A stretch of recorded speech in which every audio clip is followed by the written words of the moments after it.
lidiran ni Aaron nadani po si Aaron nga maghimo-himo rin sa Diyos sa ilang mga alas o sa lihang nadani si Aaron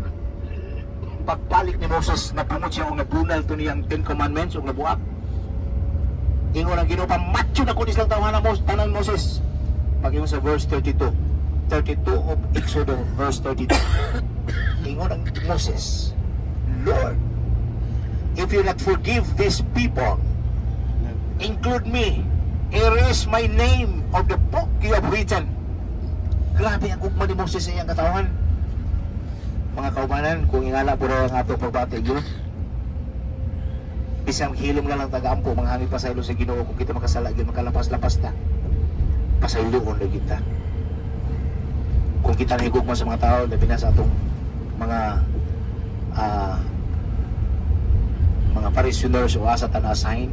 atong mga anak, mga apo, mga kaparitihan uban pa na maghangyo ta sa Ginoo pasaylo ang nila mga sala unya tabangan og panalangin ta sa Ginoo ang Dios mo panalangin jud ay abi nimo ninyo yan ang panahon na sa Exodus 32 verse 32 wala gyud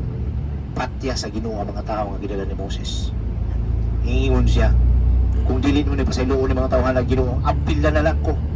patya ko kung irisa akong ngalan sa libro nga imong gisulatan kadako sa gugma ni Moses sa iyang katawan nga ginalalabi sa mga badlungon ang Kristo nga atong gituhan atong ginasunod atong naibuluan at tinuod nga Dios mapasaylo gyud siya mutabang na siya kung kita maning kamot sa paghangyo niya natabangan niya ang mga tao nga atong ginaguan bisan magkalayo-layo sila sa panalangin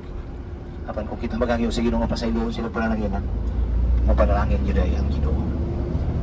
ingon ang Diyos Ecclesiastes 12 verse 13 let us